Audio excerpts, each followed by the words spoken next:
Hello, everybody. Richard Lederer here, your resident fly-by-the-roof-of-the-mouth user-friendly linguist, wizard of idiom, Attila the Pun, Conan the Grammarian, the most word-struck, word-besotted, word-bethumped wordaholic you will ever meet. You may know me from my past years on KPBS, public radio.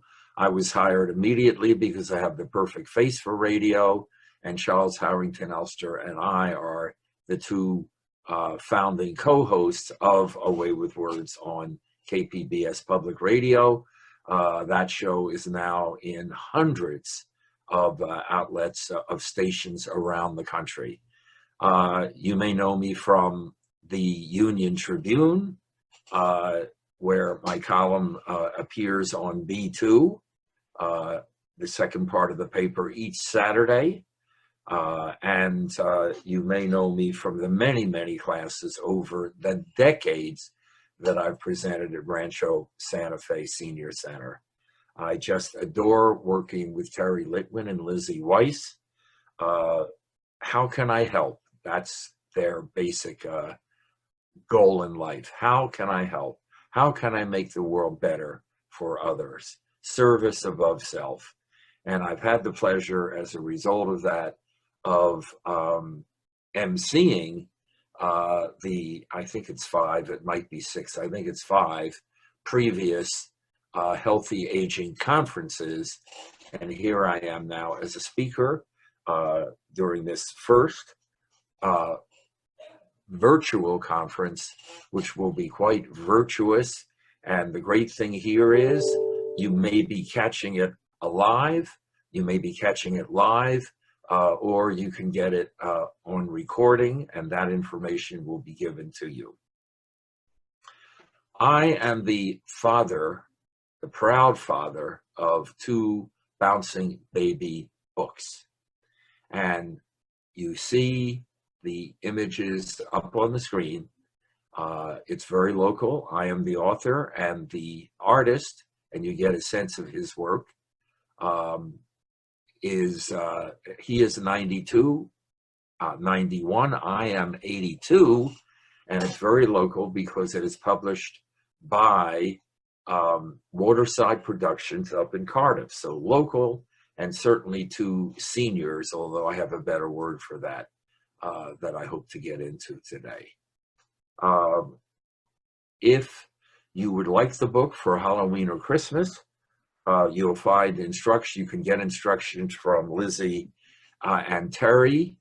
You can email me at richardhlederer@gmail.com. I'm going to show that at the end of the show about how you can order, especially Christmas. It can save you a lot of shopping, $13 a book, and $8 of that, if you identify it as a senior center purchase, will go back to the senior center and its good work. So hope to hear from you. I'm button-burstingly proud to announce that I recently turned 82 years of youth. I've reached a point in my life where I have stopped lying about my age.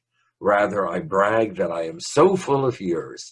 I'm no longer a spring chicken, I'm a winter chicken. I'm no longer wet behind the ears, I'm dry behind the ears. I'm no longer knee-high to a grasshopper, I'm sky-high above a grasshopper. I'm not a has-been, I'm an about to be. Yay, yippee, huzzah, woohoo, what a ride. So this is going to be a very optimistic talk. Better to be optimistic than miss the optic. Some of us try to turn back our life's odometer. Others of us want people to know why we look this way. We admit that we have bumps and dents and scratches in our finish, and the paint job is getting a little dull. And sure, the fenders are too wide to be in style, and our seats are sagging. The battery no longer holds a charge, and the headlights have dimmed. The hoses are brittle, and much of the original tire tread is worn away. The transmission stays in low gear and doesn't easily shift to high. We don't convert our fuel as efficiently as we used to, and climbing any hill is liable to cause sputtering. And whenever we sneeze or cough, our radiator seems to leak and our exhaust system backfires. But you know what? We've traveled many, many miles, and some of the roads weren't paved. Wisdom and laughter are our shock absorbers. We've become classics. And we're not alone. More than 20 million, 520 million men and women worldwide are 65 or older, including more than 1 out of 8, that's 13.4% in the United States. Perennial, I'm still blooming. I like perennial. Perennials keep on blooming, not all the time, but most of the time, much of the time they're blooming. So I'm a perennial. While growing older is mandatory, attitude is ageless. More than 2 millennia ago, the Greek playwright Sophocles wrote, quote, "One must wait until the evening to see how splendid the day has been," unquote. So that's the end of the Sophocles. I would add, only at sunset is the day truly golden. The later the hour of the day, the longer the shadow you cast. I may be over the hill, but that's better than being under the hill. And it's not till you're going downhill that you really pick up speed. Birthdays are good for you, my friends. The more of them you have, the longer you live. You'll never be younger than you are right now. There's only one way to live, and that is to age. And there is only one way to age, and that is with a smile. If you're able to laugh at yourself, you'll never cease to be amused. After all, you're only old once. Here are some reasons why it's great to be chronologically endowed. Americans grow happier as they grow older, according to a ginormous study by the University of Chicago. That's one of the most thorough examinations of happiness ever conducted in the US of A. Starting in 1972, the researchers asked a large cross-section of Americans the question, taken all together, how would you say things are these days? Would you say that you are very happy, pretty happy, or not too happy? Consistently, older people express more happiness than younger people. Then there was an extensive telephone study, survey of 340,000 Americans, ages 18 to 85, and that confirmed the results of the University of Chicago study.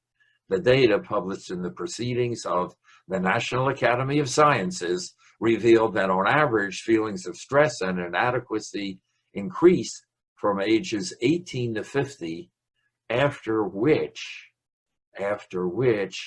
feelings of well-being steadily take center stage.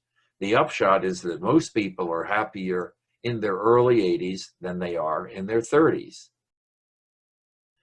As we grow older, we Americans also grow wiser.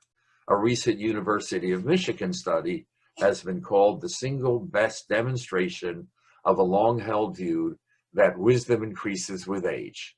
Responding to narratives of social conflict, the participants 60 and older showed a better ability to recognize others' values and points of view and to accept change and uncertainty.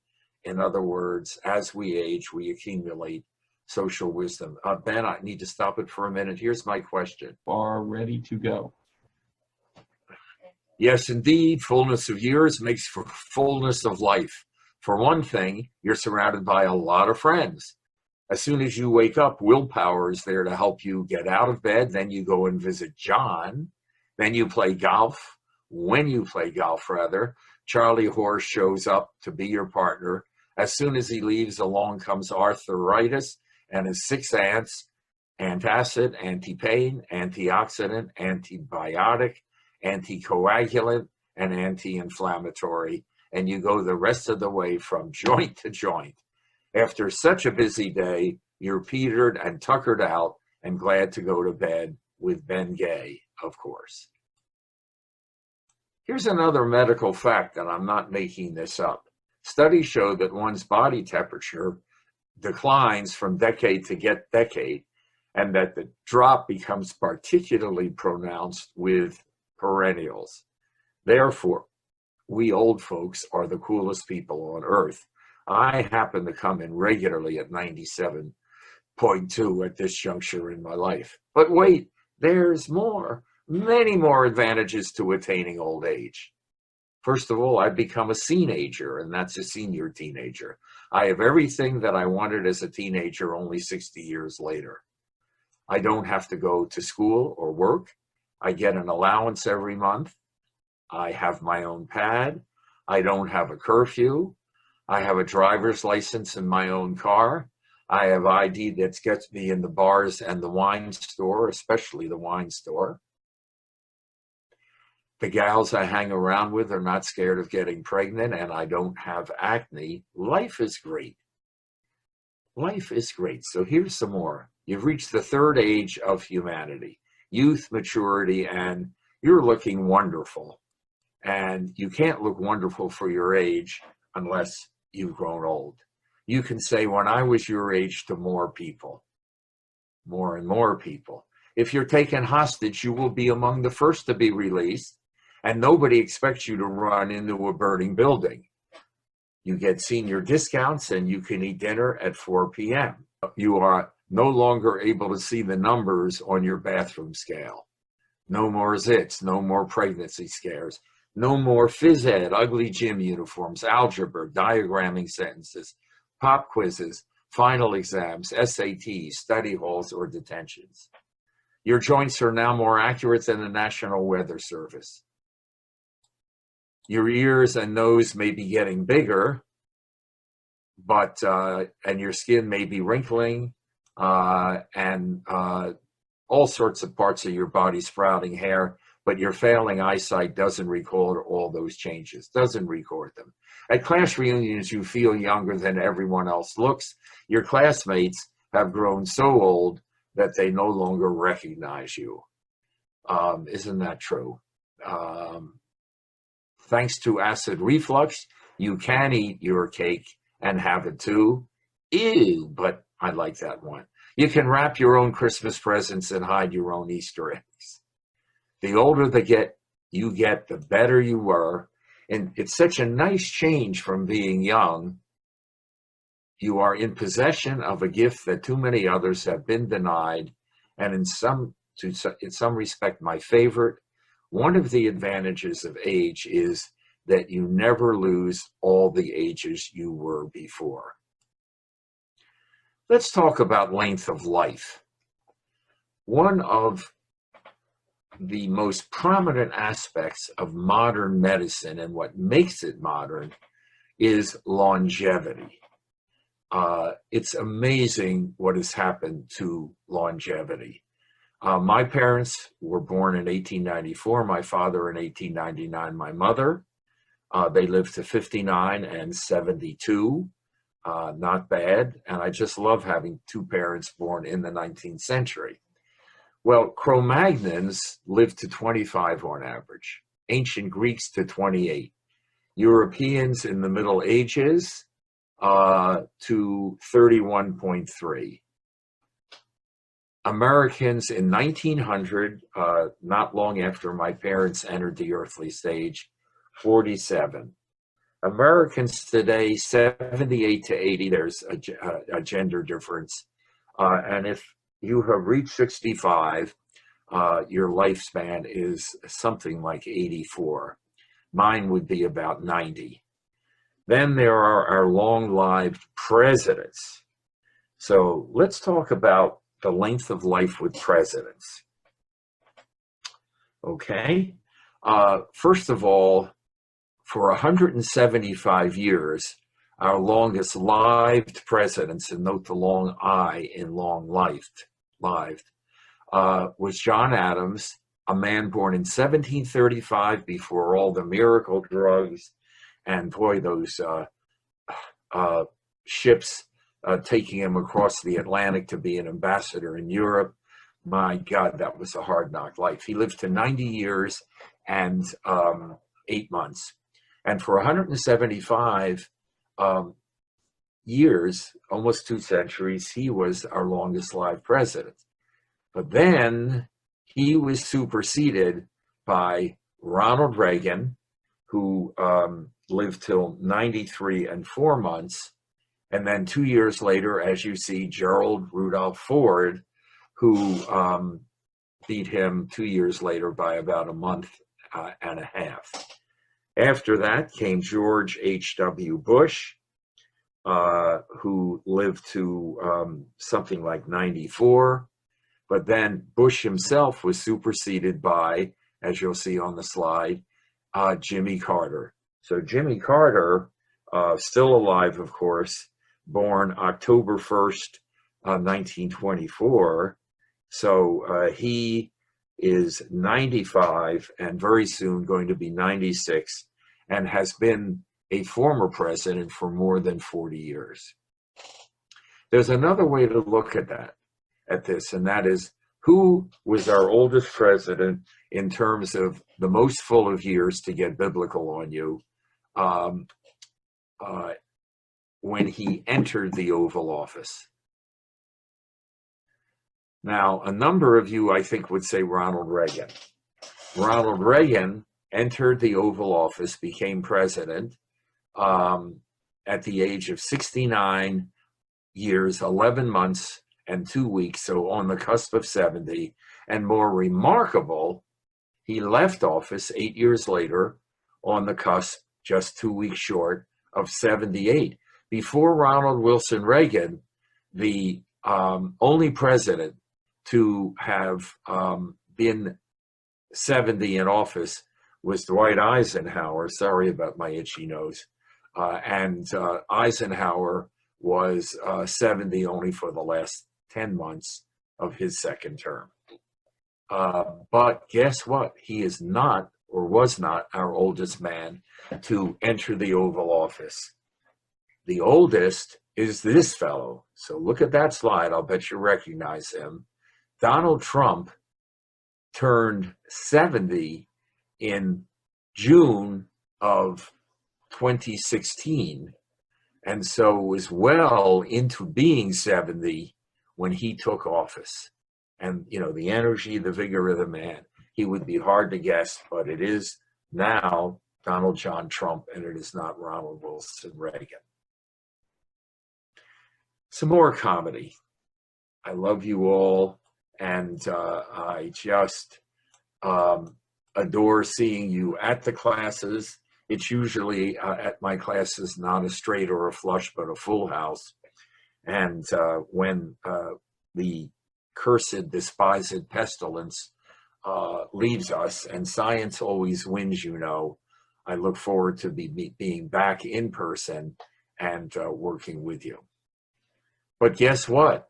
If in the next election, the November election, Joe Biden wins the presidency, he will be the oldest to enter the Oval Office, well into 77. And you see what's happening. We not only live longer, but we live better and more cognition, physical health, et cetera, et cetera. And we've got a lot more company in our age group. Let's move to some comedy now. You know, how do you know you're growing older? You know you're growing older when work is a lot less fun and fun is a lot less work. You know you're growing older when people state your age and they add the word young. You remember when the cost of going to a movie was less than the cost of a stamp today. On the golf course, you try to shoot your age, but you shoot your weight instead. You choose your cereal for the fiber, not the toy. Your children are starting to wrinkle. Your grandkids look like they should be in middle school, yet here you are attending their college graduation. What's up with that? Your wife tells you to pull in your stomach, and you already have done that. By the time you've lit the last candle on your birthday cake, the first one is burned out. When you finally get all the birthday candles lit, they set off the smoke alarm. You are starting to look like the photograph on your driver's license. You see a pretty girl and you wonder what her mother looks like, or maybe what her grandmother looks like. Dinner and movie are the whole date, not just the start of one. For your birthday, you receive your first nose hair clippers, and that happened to me when I turned 80. One of my nephews gave me one. You've come to the annoying realization that your parents were right about almost everything. The bus driver starts calling you ma'am instead of hey lady. It's the doctor, not the police officer, who tells you to slow down. Your grandchildren drive cars while you ride a bike. You turn out the lights in your home for economic reasons instead of romantic ones. You've started using words like young pup, snot-nosed kid, wet behind the ears, sunny, young lady, and whippersnapper. Your childhood toys turn up in antique stores with huge price tags on them. Your hair starts turning from gray to black. Growing braless pulls all the wrinkles out of your face. You take your 13-year-old granddaughter to an amusement park and her ticket costs more than yours. I've had that happen when I've had the grandkids out here. Your train of thought often leaves the station without you. The class notes in your alumni magazine begin with classes 5 years after yours. And perhaps my favorite, friends with benefits are now friends who can drive at night. As we move to a conclusion, my dear friends at Rancho Santa Fe Senior Center, remember when? Can you remember when all electric gadgets worked with simply a single on and off switch? Can you remember when you would drive into a gas station and get your windshield cleaned, oil checked, and gas pumped for free without asking, and you didn't pay for air in your tires, and you got trading stamps to boot? Can you remember when the family would gather around the kitchen table to read the Sunday comics, the Katzenjammer Kids? By the way, On the Fritz comes from that. One of, you remember Fritz and Hans, who did a lot of mischief, hence On the Fritz. Dick Tracy, who we only saw on profile. Mutt and Jeff. I'm usually the Mutt there, since I was at one point almost 6'4".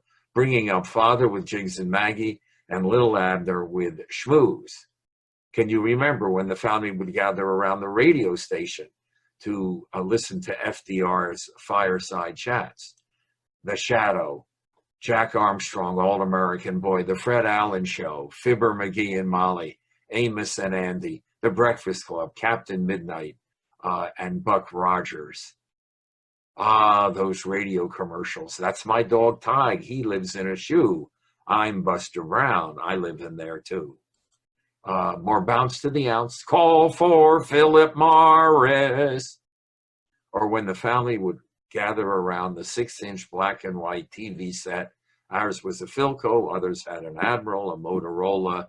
They took forever to warm up. And we would watch Arthur Godfrey and his friends, Howdy Doody, Leave It to Beaver, Ozzie and Harriet, Beanie and Cecil, Your Show of Shows, Your Hit Parade, I Love Lucy, Boy Did We Love Lucy, My Three Sons, the original Twilight Zone, doo-doo-doo-doo-doo-doo-doo. And my suggestion is this. If you're walking down a dark street and nobody else is around, if you're going doo-doo-doo-doo, doo-doo-doo-doo, you're safe. But if you hear doo-doo-doo-doo and you're not doing doo-doo-doo-doo, you might be in trouble. You might want to start running. And then we listened to Uncle Milty, remember, on Tuesday night. I loved it. The first comedian that I really enjoyed. You remember the commercial? Because I just have this crazy memory. We are the men of Texaco. We work from Maine to Mexico. There's nothing like this Texaco of ours. Our show tonight is powerful. We'll wow you with an hour full of howls from a shower full of stars. We're the merry Texacomen. Tonight we may be showmen. Tomorrow we'll be servicing your cars. And so on. Thank you. Is that Puccini or something? Some opera.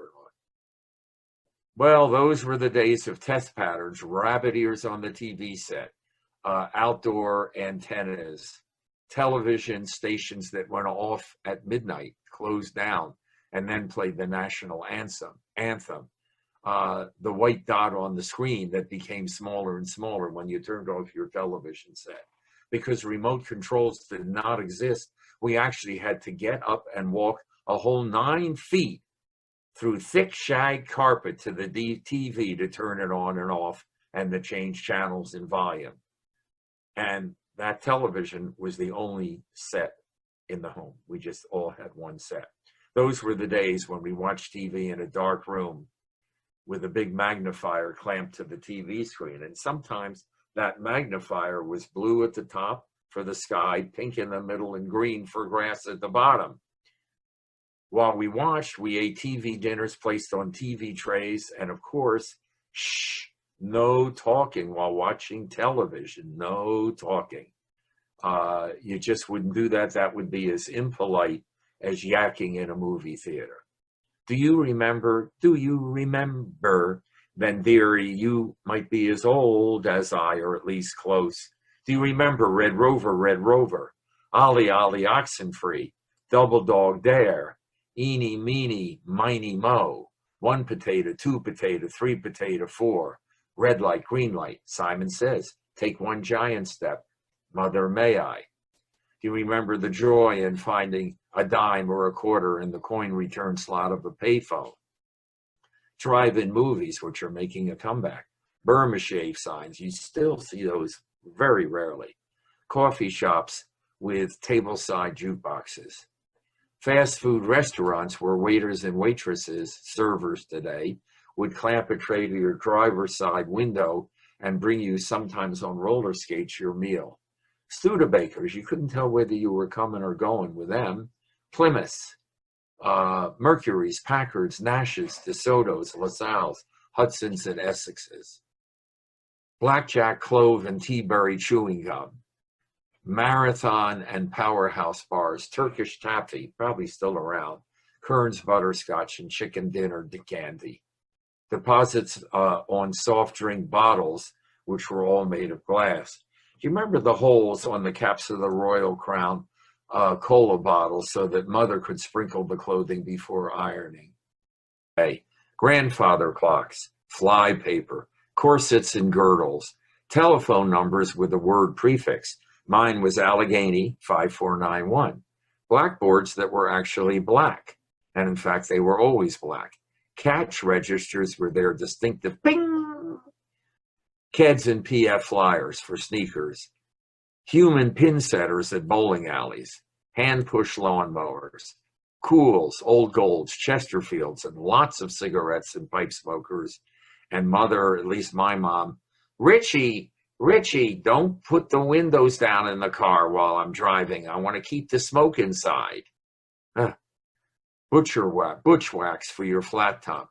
Pea shooters, slingshots, cork pop guns, cap pistols, and BB guns. Zoot suits, the 98-pound weakling getting sand kicked in his face. Turntables and 78 RPM records. S&H green stamps pasted in the booklets to redeem merchandise. The Fuller Brushman, door-to-door encyclopedia salesman. A single red light atop police cars. 1. Hi-fis, wax lips and wax pan pipes. Trash cans of burning leaves in the backyards or set next to the curb. Rug beaters. Metal ice cube trays with levers. Brownie cameras and blue flash bulbs. Coal bins. Noisy typing classes, cherry bombs, Indian burns, Dixie cups attached by long pieces of tight string that became a short distance telephone, 5-cent packs of baseball cards, leg painting during the rationing in World War II. I had 2 older brothers who fought in that war, so that women looked as if they were wearing nylon stockings. If you remember most of these items, you are indeed chronologically endowed. And my friends, if you need any part of this, you might find some of it in my book, The Gift of Age, in 14-point type, or email me. I'm going to show my email shortly at the end, at Richard H. Lederer, H in there, Richard H. and then Lederer, at gmail.com, and I will send you any part of this talk that you want, meaning I'll send it to you in print. Briefly, I'm so old that when I was a boy, I babysat for Grandma Moses and for Moses. Why, when I was a boy, General Motors, General Mills, and General Electric were just privates. Burger King was just a prince. Dairy Queen was just a princess. Madame Butterfly was a caterpillar. The Beatles were larvae. George H.W. Bush was a seedling. And Bigfoot wore a size 6 shoe. I close with a toast to all of you. Why do we call it a toast? I'm glad I asked me that. English never metaphor it didn't like, my friends. And if it has a sub-slogan, another one, metaphors be with you. So a toast is a food metaphor. Back in the days of Elizabeth I and William Shakespeare, I remember them well, incidentally. People ask me, do you teach Shakespeare? I said, well, I used to teach Shakespeare when he was alive and a student of mine. But at any rate, back in those days, in the Renaissance, people actually placed slices of spice toast into their tankards of ale to improve the flavor and remove the impurities. And you're attending the classes at the Senior Center, and you're being part of this first and one-of-a-kind Zooms Day for the center. I hope you have found with the various speakers that it has improved the flavor of your life, and maybe even there has been a diminution of impurities. So this toast to you. I'm full of years and white of hair, and the evening star glows in the sky.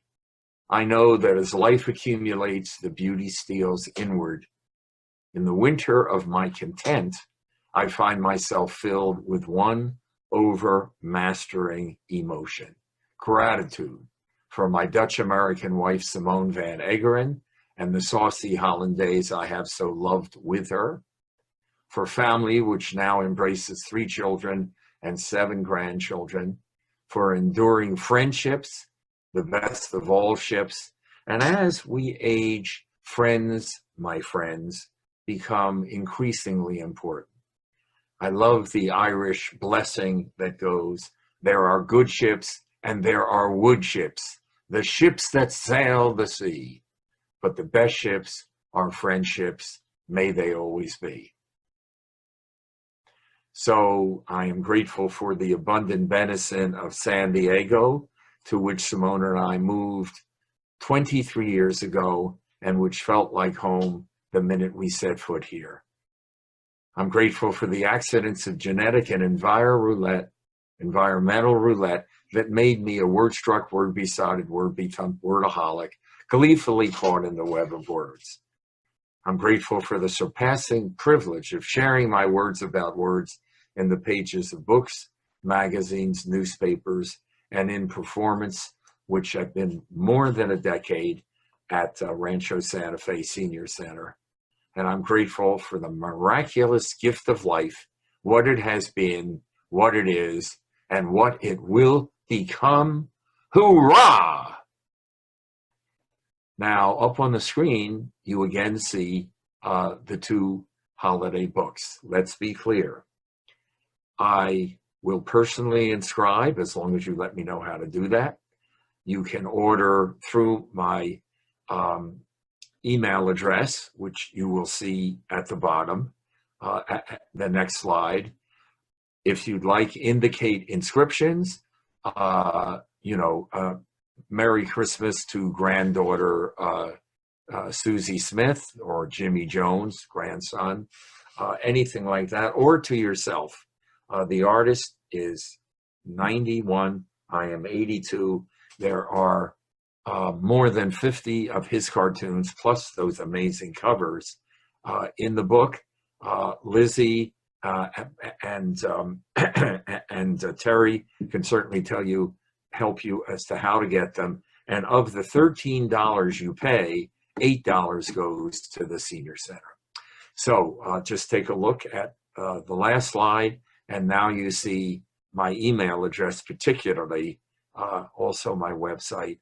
And that's it. And thanks for the privilege. Best of luck to you.